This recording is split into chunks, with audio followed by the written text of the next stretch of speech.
Good evening, everyone. Welcome back to the show. First things first, I apologize that this has been the first stream in a while. I unfortunately have not been well. I have had a sickness bug of some kind, which has put me, well, it's just KO'd me for the last few days. So I apologize for the lack of content, people, but I hope you're all well. Thank you for joining us. I hope you're enjoying the World Cup and football. The only thing to cheer me up is to start talking about football.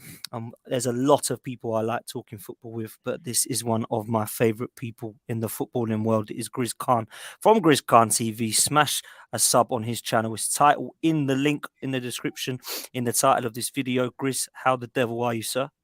I'm all right, mate. I'm feeling better. You've dampened my spirits, telling me you're not being too well. I'm thinking I haven't heard from you in a little while, and that explains it. Hope you're feeling better. I guess the only consolation I can say from your point of view is it's come at a time when there's like 3 games of football a day, so that could help you get through it, right? Because I know you're like me, a real football man. So do you know what I mean? We can watch any type of football. I tell you, man, it is mad actually to think that I'm not feeling this World Cup. It's the Qatar. It's Christmas. It's not. 3 games of football a day. Okay, let's do it. And it's mad, isn't it? Because that's what it's been like. People have been so down about it. Now I've actually got myself into it. I knew that I always was going to. I felt like the circumstances, to be fair, Grizz, were a little bit of a dampener. I don't like the fact that it's come at this time of year. I don't like the fact, as an Arsenal fan, that it stopped the momentum of a good Yeah, season. I hear Probably that. with Yeah. a Liverpool fan, you might think I could do with a bit of a break, but Arsenal didn't want a break. Do you know what I'm saying? So it was a bit of a strange one. But listen, let's get into it. Germany and Argentina, a couple of shocks already. Japan beating Germany today, Saudi Arabia beating Argentina. What do you make of those kind of situations? Because that's, for me, this always happens, Grizz, at a World Cup. Do you know what I'm saying? Like, you do get this to the early stages. Wouldn't surprise me if Germany and Argentina still go on and do well, because this happens in tournament football. But what's your thoughts on both those results, bruv? Mate, you know what? It's a it's I love it. I'm not gonna lie. Until it's your nation per se, right? As a neutral, because we are, right? Apart from if you're supporting England with a passion, or whoever you're supporting as a passion, Wales, or whoever your nationality is, right? And you're supporting them. As long as it doesn't happen to you, you think to yourself, this is what World Cups are about. These are what 100. tournaments are about. Do you know what I mean? You see the shocks. You see different continents playing each other, Europe versus Africa, Africa versus the Middle East. It's amazing. This is it. I love it. I absolutely love it. Every time there's, I'm doing something silly, really, really, really petty on my Twitter at the moment. Every time there's a magnificent game, I just tweet World Cup. Because this is it, That's what I tweet, nothing else. Because this is it, man. This is the festival of football, Dan. This is what everyone's got to Man. be up for. Dan. It's buzzing. As I said, unless it's your team and you think, fuck off, man. Do you know what I mean? Mm. Why did we have to be, the ones that making all the headlines? Anyone else, man, like Argentina versus Saudi Arabia was magnificent. Mad, Like bruv. that was like everyone's talking about Messi and Argentina, and then that guy, I don't know his name, I don't know much about him, but he pulls it out of the sky, does a Cruyff turn, and puts it in top bins, and the celebrations pure top. Do you remember Tardelli of Italy? And Oh, wow. iconic celebrations. And the commentary that went with it. I loved it. And today, Japan, like I was having a laugh with, I don't know if you know Aaron. Aaron loves his German football. He's a Man United fan. He comes on my channel sometimes for the Eurostars, right? So he was like at halftime, he was like, "This is Germany at our best. This is why I wanted Hansi Flick. This is total domination." I was like, "Yo, Aaron, have we been watching the same game? Like, yeah, Germany have been getting back into it, but Japan looked tasty on the break, bro. They're a couple of passes away or a final pass away from getting through you." And then lo and behold, that happened. So, look, I've loved it so far. There's been a couple of nil-nils, but even the nil-nils, I've found them intriguing, Dan. But maybe I'm just a boring Nah, you're right, footballing man. git. Listen, we're both football geeks, of course. So we're going to be a little bit biased towards any sport that we both love, right? But when you look at it, the 0-0, I loved the referee the other day, by the way, going against VAR for the Denmark game. Just saying, do you know what? I'm going to stick with my decision. I know I'm supposed to go with you guys, but I'm just going to change it up. I also love the fact that there's been 7 or 8 minutes extra time because, one, I like more football and it stops time wasting. Let's bring that into the Prem. Absolutely. Definitely. You know what? They're gonna 100% stop time wasting because the more you put on, the more at the end it's gonna be added on, and you're not gonna get no advantage of shithousery at all. I love that idea. Actually, that's probably one of the better not Agreed. inventions, but you know what I mean, like change. Agreed. Agreed, man. And that for me has to be brought in. So I've been a big fan of what I've seen so far. Let's talk a little bit um about a couple of things that's happened in this World Cup so far. There's alongside of that, to be fair.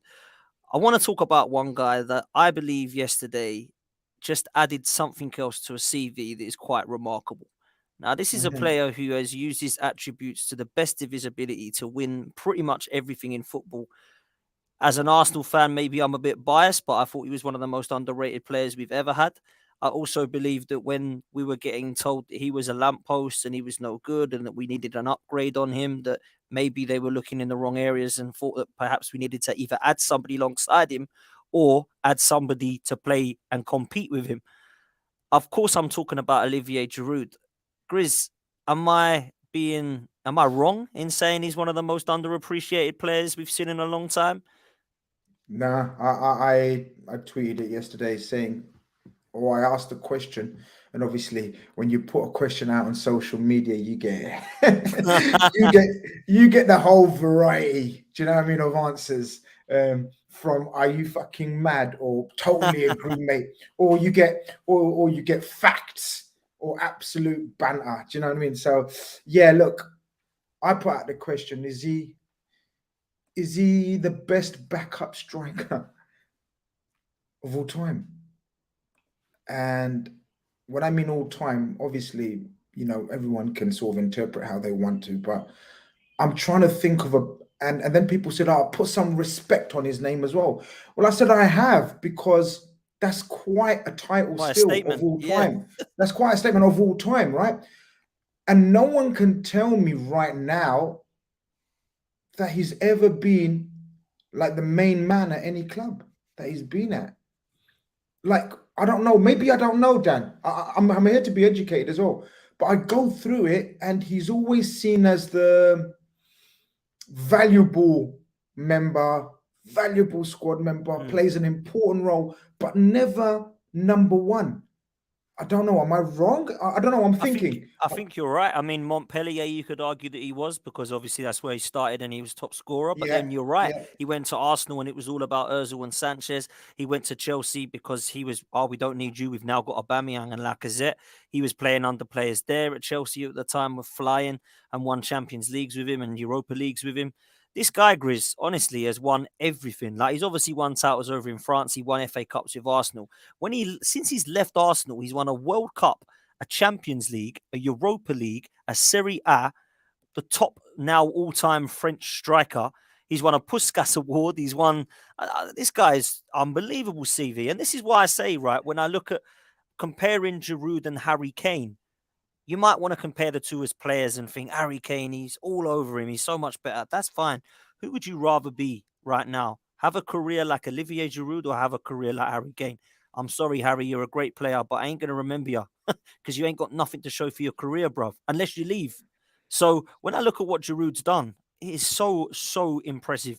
And the last thing on this, Grizz, he is not a gifted, he's not the most gifted player technically at his feet. He's got some unbelievable skill. He doesn't have pace. He doesn't run at goal. One on one, you don't look at him and think, wow, I see Suarez, Aguero. No, he's used all of his attributes that he's got to the best of his ability to get him to where he is. And I think he deserves an unbelievable amount of credit and respect for that, bro. Bro, I mean, there's nothing I disagree with you there. Nothing I disagree with you. I've looked at him in the past, and I think I've been guilty of saying, I'm trying to remember exactly what I said about him because opinions are allowed to change, right? There's no such thing as a fixed opinion and you stick to it, because that's what people give their opinions for, to be proved right or to be proved wrong. And if you're proved wrong, you have to be humble enough to say, yeah, you know what, I was wrong. The way I look at it, right, is if you look at the managers and the clubs have talked about him and recruited him, you've got to have something about you. You can't just be a lamppost, like you said earlier on. People think he's just a lamppost. You can't just be a target man. You've got to have much more to you. And like one of the things that I look at was, for example, Benzema pulls out, right? And everyone talks about Giroud being a better option. I think there's an argument for that. I think there's a debate to be had for that.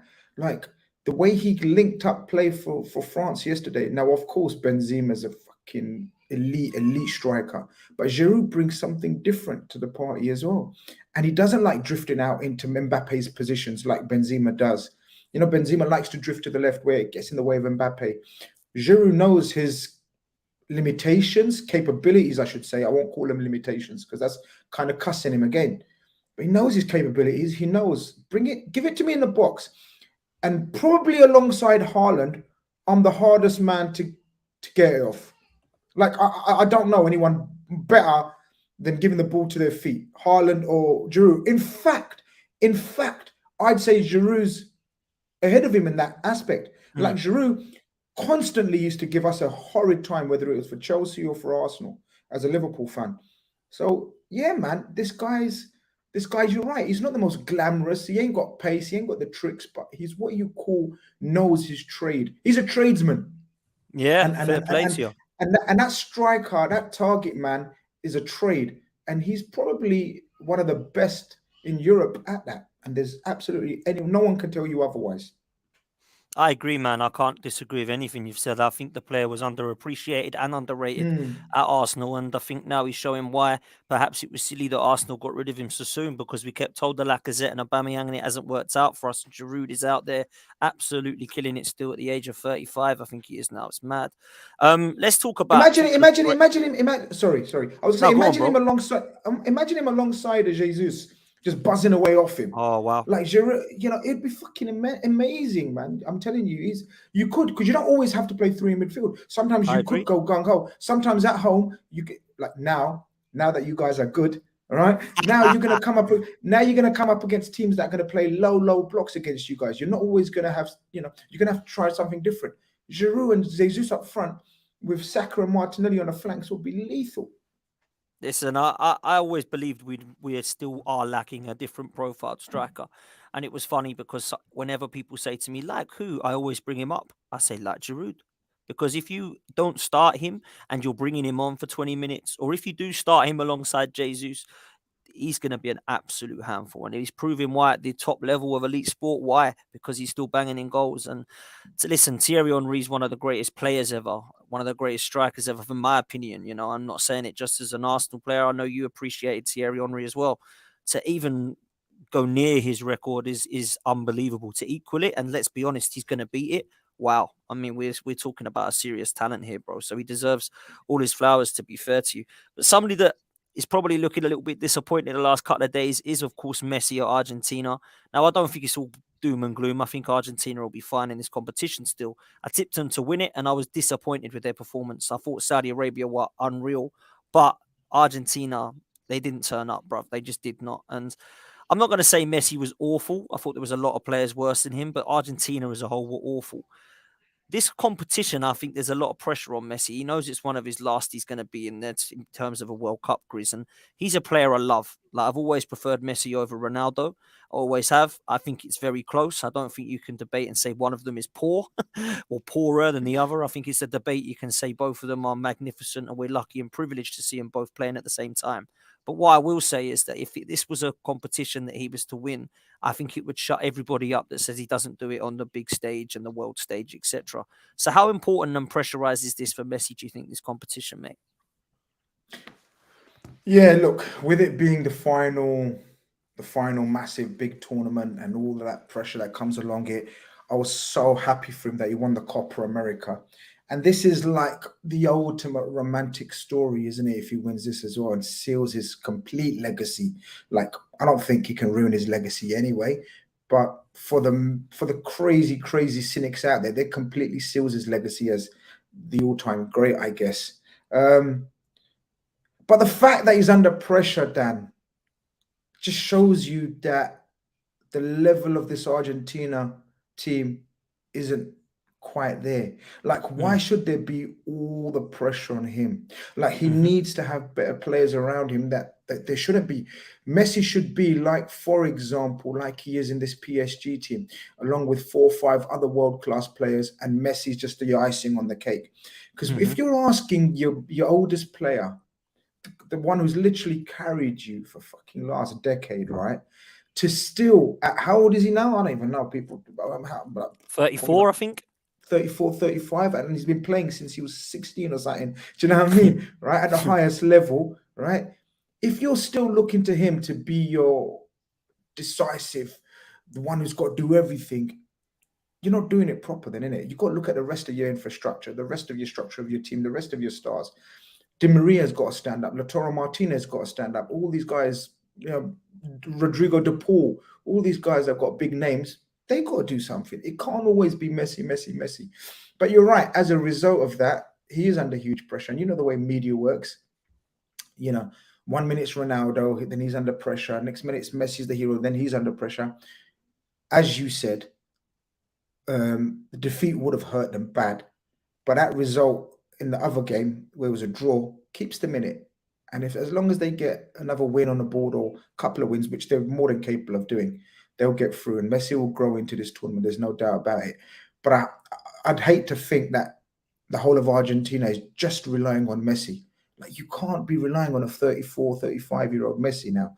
You've got to look at the rest of them. Can you imagine, like, in 5 years' time, if we're looking at Harry Kane just as a 35-year-old or whatever, just Harry Kane's the end-all and be-all for England? It doesn't make sense, does it? It doesn't make sense. I agree.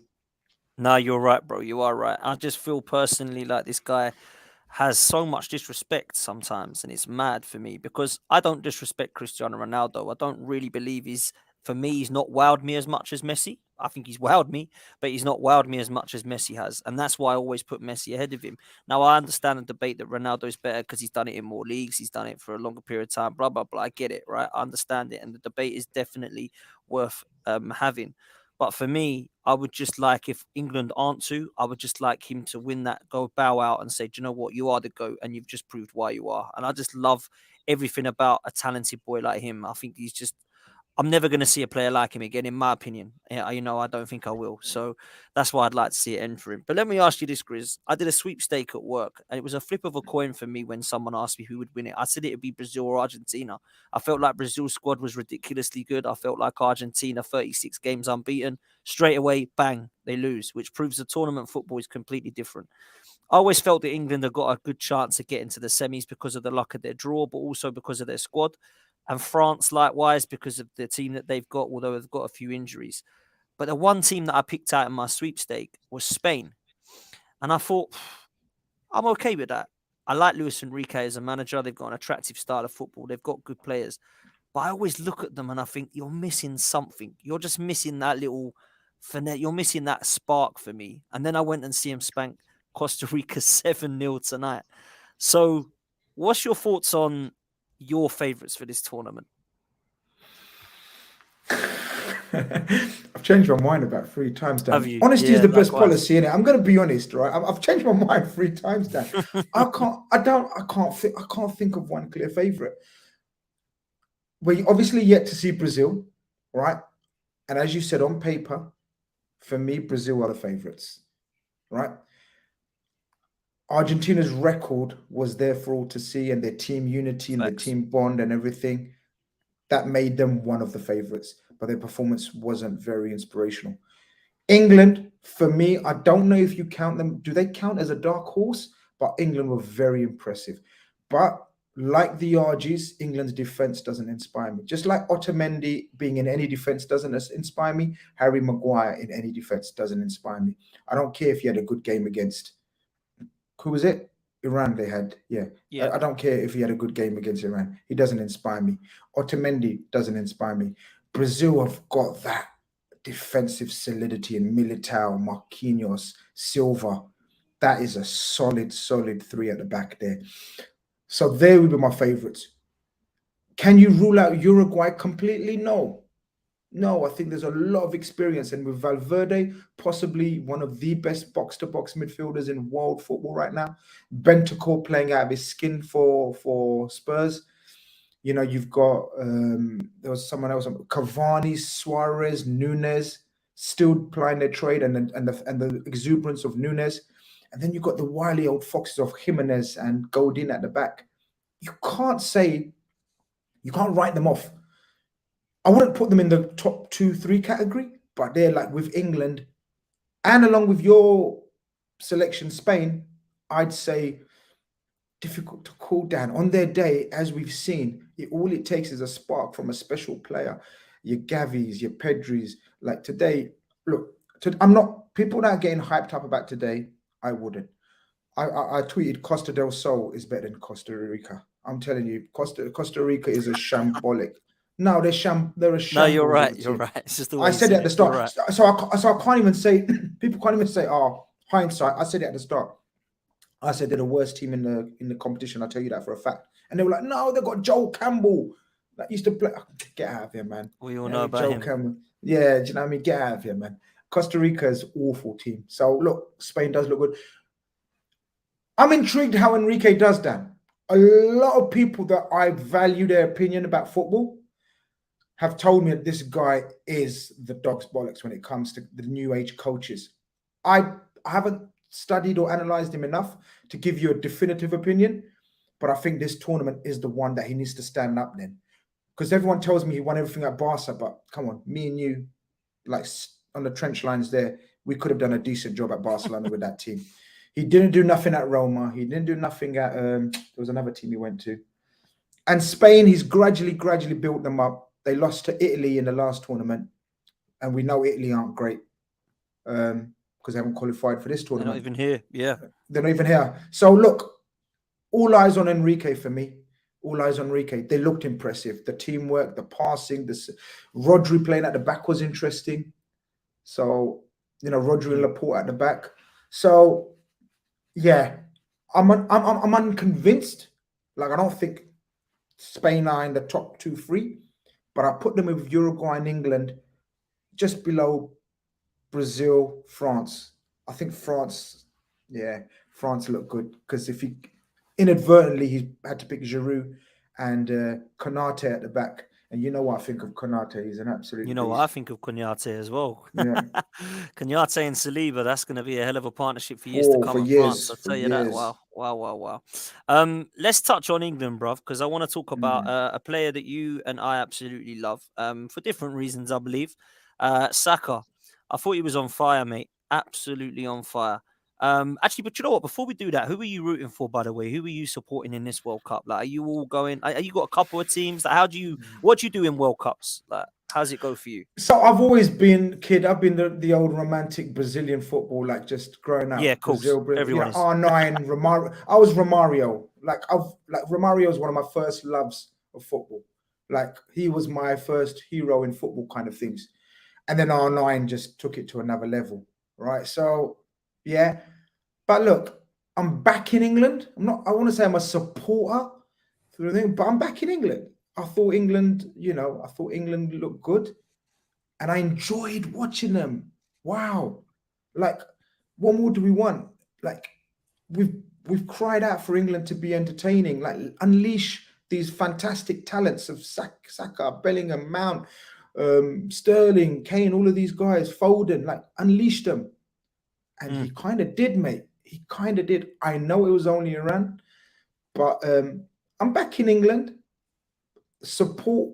I wouldn't say I'm supporting anyone in particular, but I've always got a soft spot for Brazil. I think I'm the same. Like, obviously, I'm back in England, but I've always liked Brazil, and I like Messi. So I'm a football fan because I'm an England fan, but I'm also a football fan that can appreciate football. So if England don't do it, then that's why I want those things to happen. But let's talk a little bit about England because I felt Southgate personally went and did something which I didn't expect, and that was go 4-3-3. He seems to be obsessed in the last few months with this three at the back, Kyle Walker going in there. Now Kyle Walker's out injured, it looked like. He didn't fancy going three at the back. He fancied going 4-3-3. I thought it worked an absolute treat. personally, an absolute treat.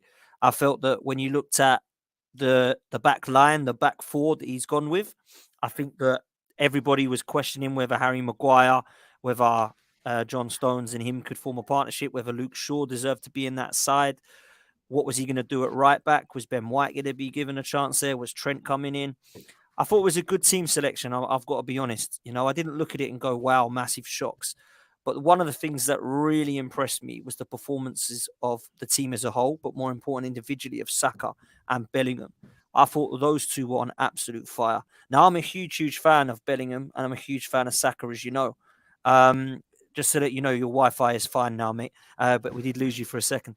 But listen, I just wanted to get your opinions on both the players and how important you think they are for England. Because for me, what Bellingham did was superb. But more importantly, what Saka did after coming off the back of a World Cup, a Euros that was just devastating for him. Just wanted to get your opinions on both of these guys, man. You call them guys, man, and I call them kids. Like, Yeah. it's mad. No, but that's the beauty of these kids, right?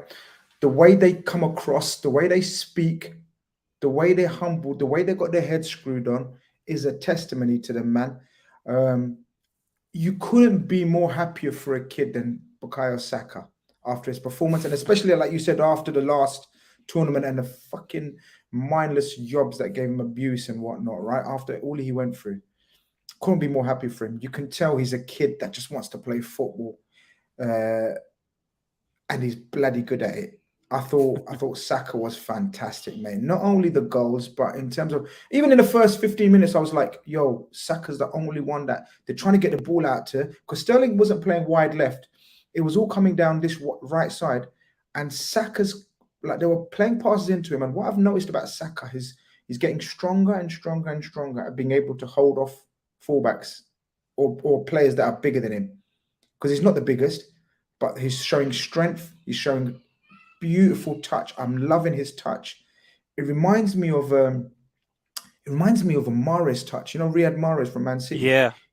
I like it. He's really developing this touch. And that finish, you know who I'm going to say, and it reminded me of so much of a certain Mohamed Salah. He made it look so easy. Like, like that's like a training ground exercise goal. Like when you're doing a drill and you just left foot has come inside and you just put it into the corner, and the keeper's like, oh, he always does this in training against me. I thought Saka was fantastic.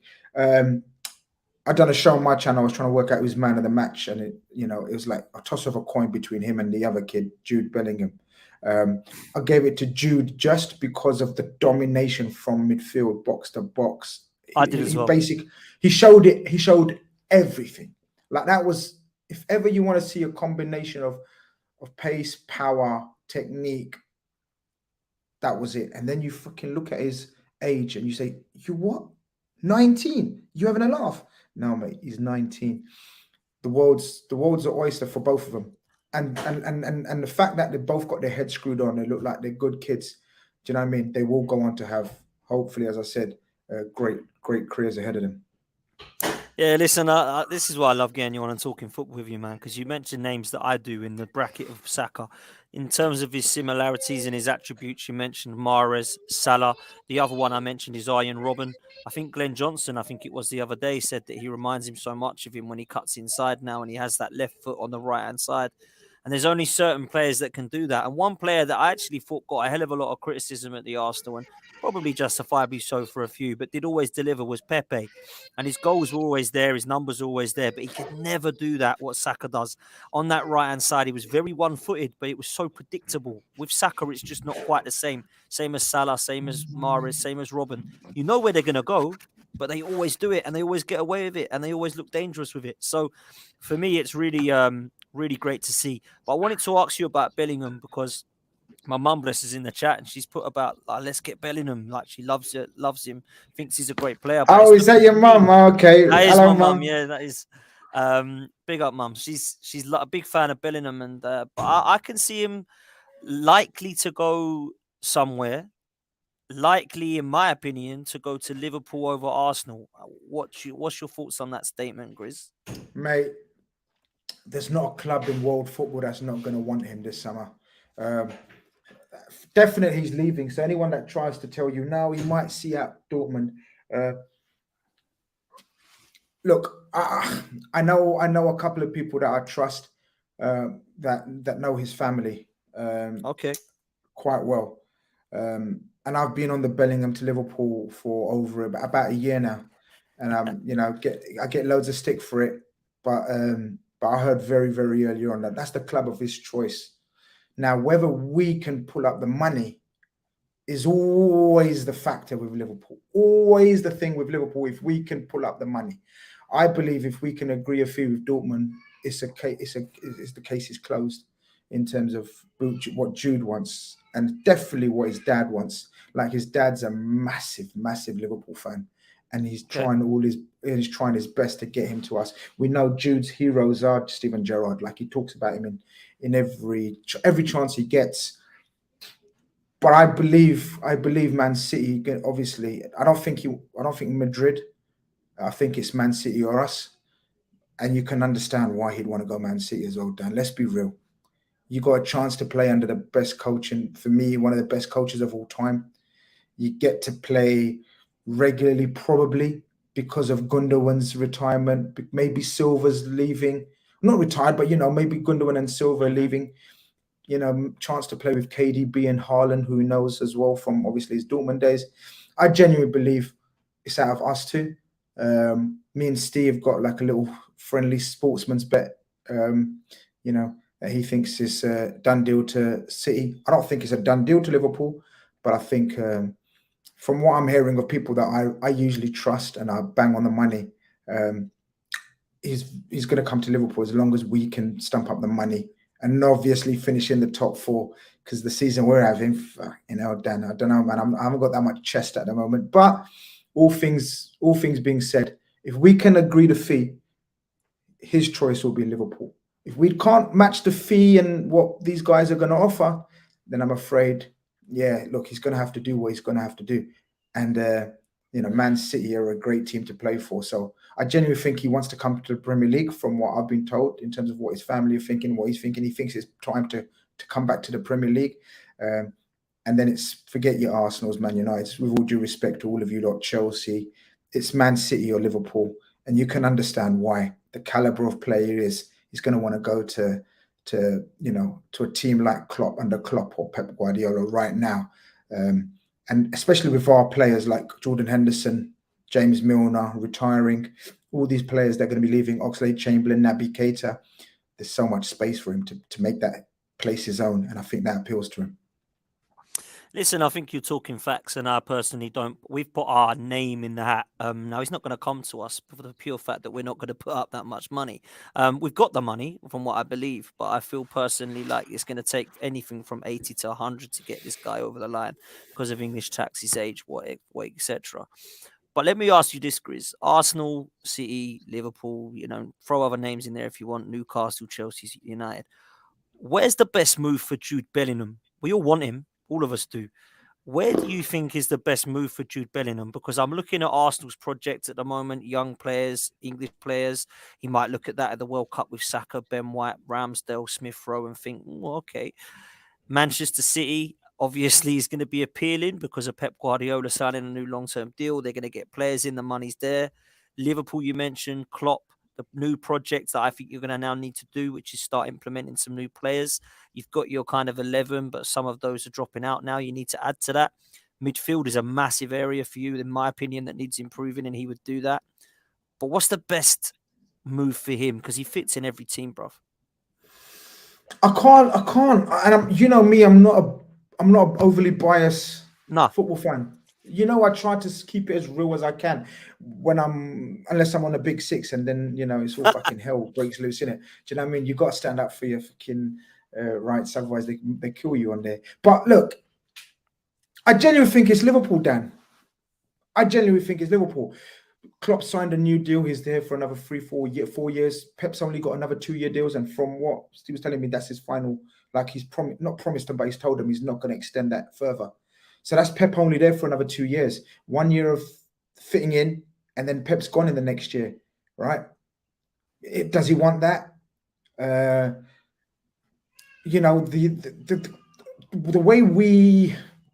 way he talks about us in sort of the way he's spoken about us, and the way he's spoken about money is not his motivator.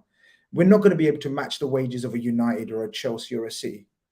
But what we can offer him is as you said, he will be the man in our midfield to rebuild our midfield. And I think he'll thrive upon it, Dan. I genuinely think he's very, very close to Trent Henderson. He sees as a mentor. You know what I mean? He's spoken about Henderson, how he looks up to his professionalism every time. Apparently him, Trent, and Henderson have been inseparable over the thing. Agent Hendo and Trent doing their bits. And then the lure of Klopp, man. Look, I don't really care what neutrals think of him. Some will like him, some will find him cringe. I think as a player, and you got to listen to players, forget fans. Us fans are fickle. We change our minds, you know what I mean, depending on if they're playing our team or not. But if you listen to players, like non-Liverpool players, they talk about Klopp like, yeah, man, who doesn't want to play for Jurgen Klopp? Do you know what I mean? So the project, the new ownership, the finished ground, our training facilities, everything points to the future being bright for Liverpool, man. Yeah, we've had a little bit of a dip this season, but a lot of Liverpool fans will tell you they saw it if there was no investment. And that's why our owners are going now, because they've realized we can't compete financially, which is fair play to them. They haven't lingered like you lot. They haven't lingered like Man United's lot. They've realized, all right, we've done our bit for 12 years. We can't match the Cities, the Newcastles, the Uniteds, the Chelseas now financially. We'll give it to someone who's got deeper pockets. And I think that's fair play to them. They made their money. They made us successful, put us back. And now if it's for the new players and the new owners to take us to another level. So for me, the project looks nice at Liverpool. But then maybe I would say that. Listen, I think the project under Jurgen Klopp and Pep Guardiola always looks nice for me. Yeah. Whether you're in a great place or a bad place with your team or in the position in the league, whatever it be, they're the two best managers in the world, in my opinion. And of course, if your rumours are true of what you're saying about him being a big fan of Liverpool and his dad being a big fan, then it would make sense for him to go there. Yeah, his family are pushing like mad for Liverpool. Like apparently they've convinced him because they definitely want it, and he's a massive in terms of his family. Like his dad's his agent. So that's what I was told. I was told about 6-8 months ago when I started tweeting it. Like, yeah, hey Jude. So that's looking, hey Jude, indeed. That's looking like it could be near to done in the summer then for me. But listen, a lot can change in football, bro. No, of course, 100%. Look, as I said, Steve, Big Steve says it's a done deal from what he's heard to Chelsea, to City, and wow. I've got no proof to go against what Steve's saying. Okay. But when I double check with my people, they were like, nah, it's not done deal to City. It's out of us and City. Madrid are not in the picture, despite what all the papers are going to say. It's out of us and City, but Liverpool feel very, very comfortable with the whole thing that he's gonna choose us. But as you said, until they sign on the dotted line, you can't say done deal. Absolutely. A lot of people saying done deal to Arsenal. Paul Harper saying Bellingham's going to go to Arsenal. He's the one player that Wrighty was talking about. He's not going to Liverpool, bro. There's going to be a lot of debate about this, I reckon, but it's all good for Bellingham. I mean, wow, all these clubs are all after him. He's going to absolutely love it. 19 years old, absolutely amazing. Grizz, I want to wrap up in a couple, but I can't let you go without asking you about the big news of the last couple of days. Of course, I've only want a couple of minutes, really, purposely to touch on it because I'm actually getting bored of talking about this guy. But Cristiano Ronaldo is yet again in the headlines. Just want to get a rundown from you, really, a brief couple of minutes on what you think of the whole situation and where this leaves Manchester United and where this leaves Ronaldo, in your opinion, bruv.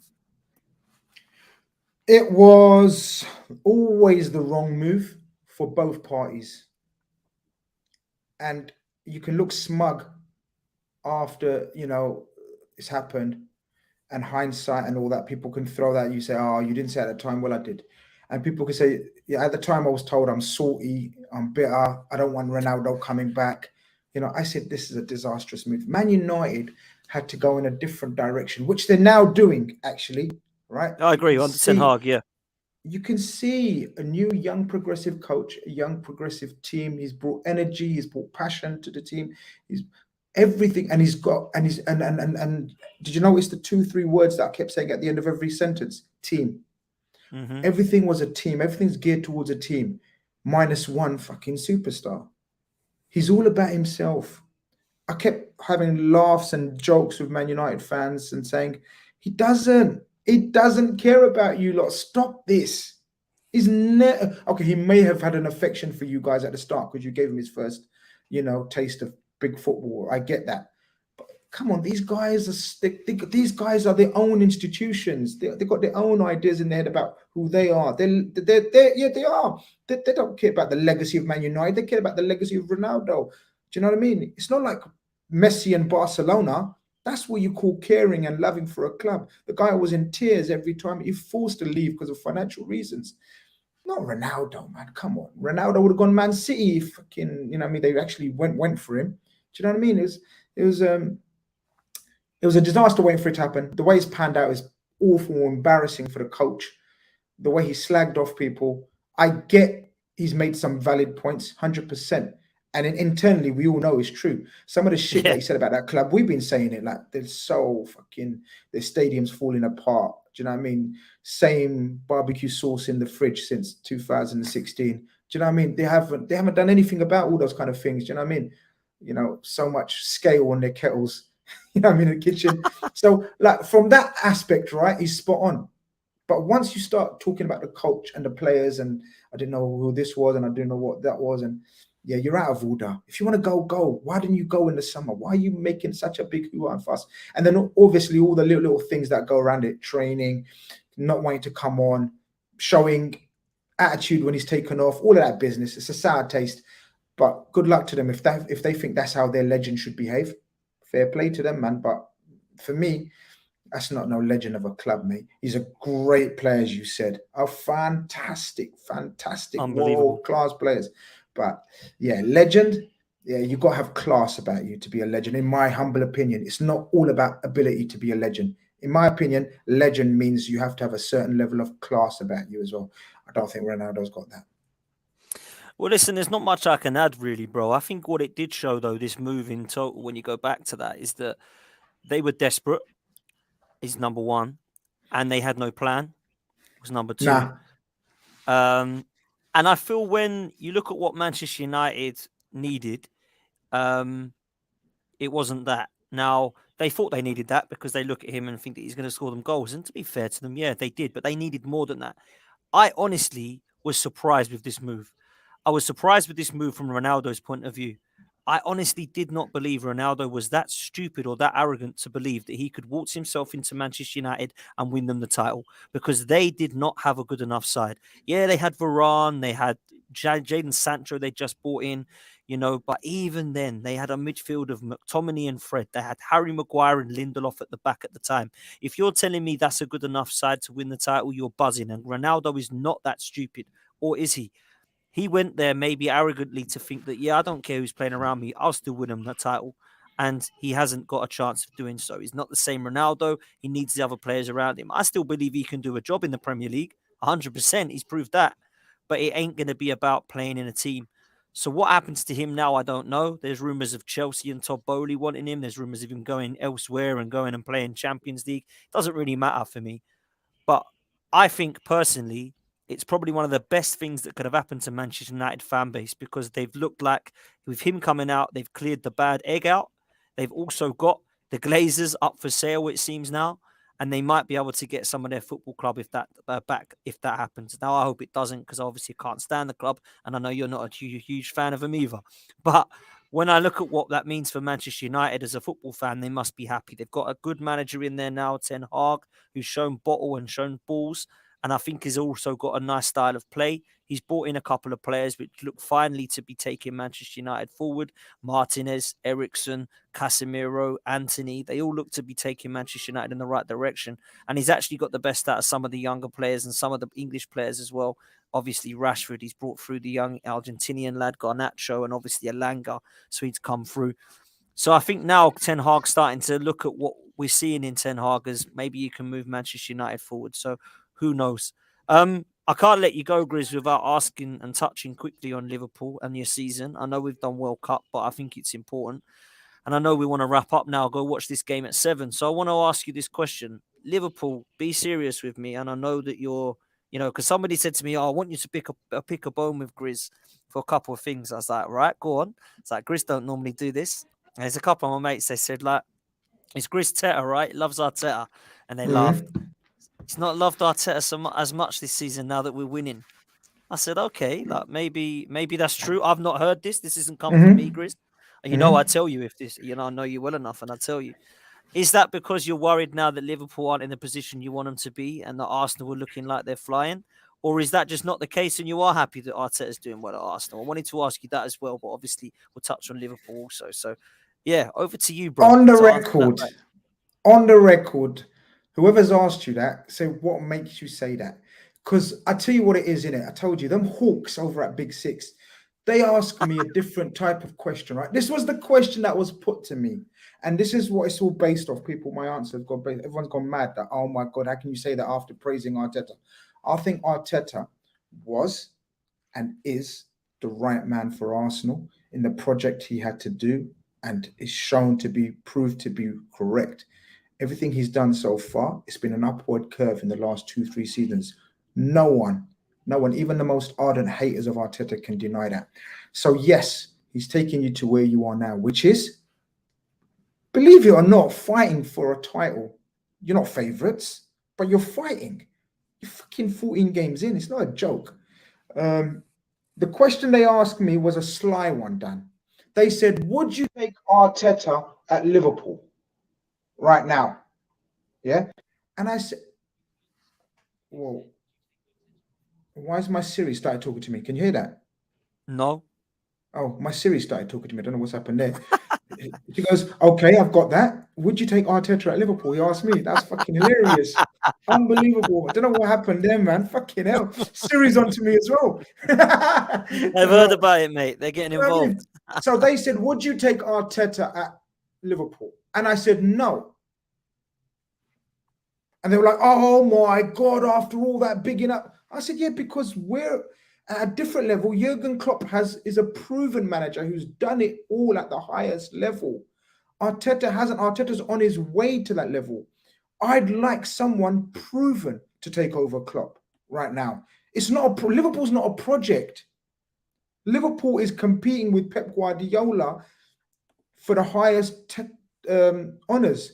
Arteta has built a team and hasn't overcome any of those hurdles that he has to overcome before he can be put into the Pep or Klopp conversation. That doesn't mean I'm suddenly thinking Arteta's a bad manager. I've told you, I think Arteta's and I said it 2 seasons ago, I think I see his vision. And I saw his vision. So look, Arteta is a wonderful manager. I haven't got off the Arteta bandwagon at all. I just think and I think every normal Liverpool fan, Arsenal fan, or most neutrals would agree. Like, yeah, you can't see him taking over Klopp, but give him a couple of years. Let's say he gets you top four, wins you an FA Cup. Next season, he gets you challenging for the title again, wins another trophy. You got to say, yeah, he's ready for a bigger job. If, of course, Arsenal won't look at it like that. But you get what I mean. If like a Liverpool or a City come in for him, you can say, you know what? He could be the next Pep or the next Klopp to get to that level. So that's the real logical, took my time answer, as opposed to fucking them hawks trying to catch me out. So yeah, that's what it is, man. That's where it came from. So yeah, look, in terms of Liverpool and challenging, listen, of course you're challenging us. You're challenging us. We're in a battle with Arsenal to get into that top four or stroke you're in a title race. But let's assume, like many are, that you're going to fall off City's pace because they're going to about to teach the rest of the teams where it was at for Liverpool. Like every week you look at the results and you think, fuck, you know what I mean? They keep pulling through wherever. Yeah. I think Liverpool and Arsenal are absolutely in a race for top four. You are. I am worried about you lot. So I'm not going to sit here and say, nah. Of course, Arsenal, Spurs, Newcastle, United, and us. We're fighting for 3 places, and there's about 5-6 teams I've mentioned there. So yeah, it's going to be tight. So just lastly, Liverpool and Arsenal, what's your prediction for those two in terms of where they're going to finish? I know there's a long way to go. January is massive. I get it. But looking at things right now, what's your honest opinion? You think we'll drop off for a title? You still fancy Liverpool and Arsenal for a top 4 battle? So how's it going to finish, Grizz? This is the naughty part. This is where I get a bit naughty. This is where I get a bit naughty because I've said I still think we're going to catch you. As I still in, think we're going to do catch that you. or do that? Nah, catch you and then it's anyone's game, innit? Okay. Do you know what I mean? I can't, I still think we're going to finish second, Dan. So that's my naughty part. I think you're going to finish third, but I could have egg on my face. I just know what we can do. And we've won just before the break. We started showing a little something. Four wins in a row. We started getting on that momentum thing again. And when we get on that, we're quite hard to stop.